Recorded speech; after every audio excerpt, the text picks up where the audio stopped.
Hi guys, so it's Liam from Element Technology, and today I thought I would give you a bit of a demo of what's on my tablet for early 2017.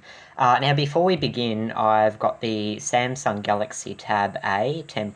Sorry, not 10.1, 8.0. It's running Android 6.0.1 Marshmallow. Um, hasn't quite got the nougat update yet, but hopefully that will be coming soon. So for my launcher here, I'm using the Google Pixel launcher. Sorry, not Google Pixel launcher. What's it called? Nova launcher. And what I like about it, it can basically replicate the look and feel of the Google Pixel launcher. That's what I was going to say.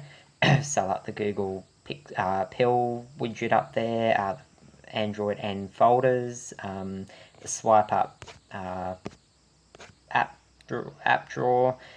Okay, and it's very clean. I like the way it looks. I prefer it than TouchWiz, which comes on Samsung devices.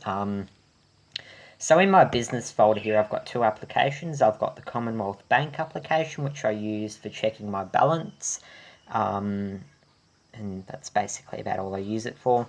Then I've got the eBay application, which you all know what that is. I use it to buy things on eBay and stuff like that, and sell stuff. Then in the utilities folder, we've got 1Password, which I use for storing all my passwords. I've got the calculator application. I've got CCleaner, which I use to clean like all the cache and stuff that gets stored on the device, stuff like just random files which take up storage, from like browser history through to system cache, whatever, stuff like that. Then I've got the clock application. That's pretty self-explanatory. I use that for setting alarms and checking different time zones and whatever, like Melbourne and London and whatever. Then I've got the Gboard application, which it's an alternative keyboard. But what's really good about it, we'll just go into an application, random application like Google. I don't know why, but with this screen recording app, it's really slow. Like, I think it's just because I'm recording the screen. That's probably why. Anyway, alright, so what I want to do is go into here, into search. Now, this keyboard here, oh, that's weird. Usually it would have like a G logo there, Google logo. Maybe if I turn it that way, no, okay. It's just like a normal keyboard there.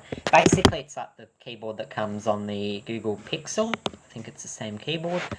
It's just much easier to use. It's got autocorrect, which is good, I don't think the Samsung keyboard's got that. It's just very, I much prefer that keyboard. In the Google folder, we've got Gmail, Google, Google Home, Photos, Play Music, and YouTube. Then I've got Spotify. Now, they've got a deal with Spotify at the moment too, which you get 3 months of premium for $1, I think it is. So I've picked that one up, and I think you should too, as it's quite a good deal. Then we've got the OneDrive app. I mainly use this for school. Then in the social folder, we've got Instagram, Facebook, and Messenger. By the way, my Instagram is at LiamDale00, all lowercase. If you want to go and follow me. Facebook's just my full name. Yeah. Yeah. By the way, if I don't know you, I'm probably not going to accept your request. I only really accept people's requests who I know, like people from school and yeah, stuff like that. So then down in the bottom in the dock, we've got the Google Play Store, Camera, Chrome, Google Contacts, I think that is, and Gmail. I've never used Contacts on here. I use it on my phone, but I don't see the point to use it on here. So, in fact, we can get rid of that.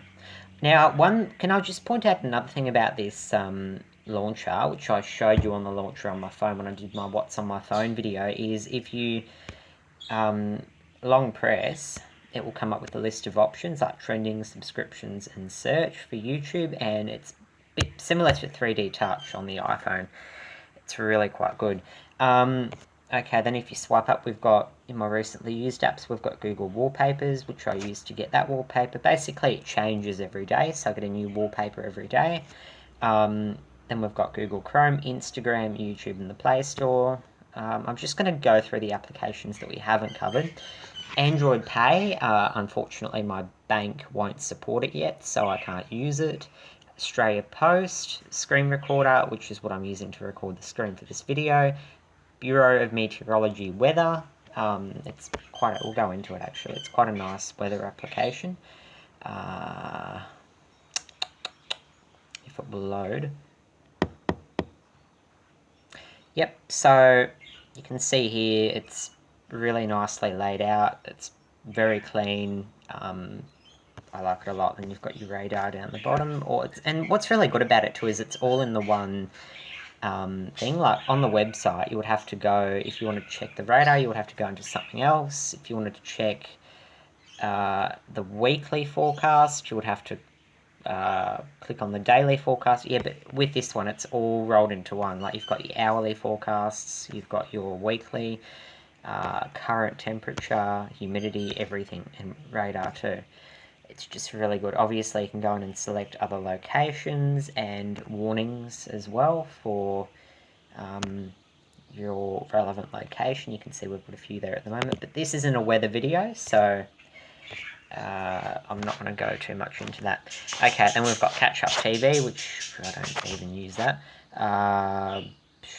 A countdown that allows me to count down to specific events like my birthday or Christmas.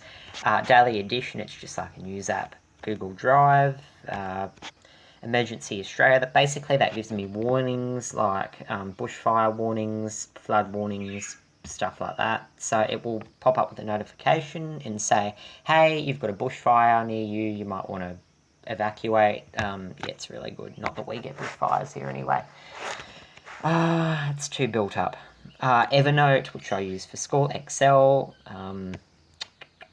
Gumtree, you all know what that is. HP ePrint, which I use to connect to my printer and print from my tablet or phone. Invoice to Go, which I don't really use that much. It's to send people invoices, like if I'm doing work or something. Memo, that's just that way you can take notes. Samsung's version, I think. Messenger by Google, can't use that because it won't let me. I don't know. It just says SMS disabled or something. I'm assuming that's because I'm not using it on a phone. I do have it on my phone, and I use it on there. Minecraft, Musical.ly, which I used to do Musical.lys, but I'm sort of getting a bit bored with them. I'm more getting into Facebook Live video, and the reason I've got it is because I might do it one day, but besides that, I might check out what people post every now and then, but that's about it. Optus for checking my data usage. We've got everything linked up with Optus, so 2 phones, my phone and Mum's phone, plus the internet. TransLink, which is for timetables for buses, and Nova Launcher Prime, which is what launcher I'm using at the moment. OneNote, Outlook, Microsoft Email, PayPal, the Photo Editor Pro. It's basically so you can add filters like those dog's ears and stuff. Some of you who know me might have seen my photos on Instagram of I post selfies and they've got like dog's ears and stuff, like filters. Yeah. Pixel Icon Pack, which is what I'm using for the icons. It's to replicate the Google Pixel. They're just all Google stuff. +7 for catching up on TV shows. Prisma. Interesting thing about Prisma too, what it does, you take a photo and it will turn it into a sketch, like a sketch type of thing, like artwork. Yeah, it's pretty cool. I don't use it all that often, but yeah, I like it. I don't know. Sam, what's that? I don't even know why I've got that installed. What is Sam? Okay. Scambot, which allows you to take photos of documents and receipts and stuff. SideSync, which allows me to basically screen record my phone on here, so I can use without touching my phone, I can control my phone from my tablet. Sort of like, it's a Windows Remote Desktop. Yeah, but Skype speed test for checking the speed of my internet, Spotify, voice search, Willy Weather, similar to Bomb, Word, Wunderlist, and YouTube. So guys, that is what is on my tablet for early 2017. If you enjoyed this video, please don't forget to like and subscribe. Thank you for watching.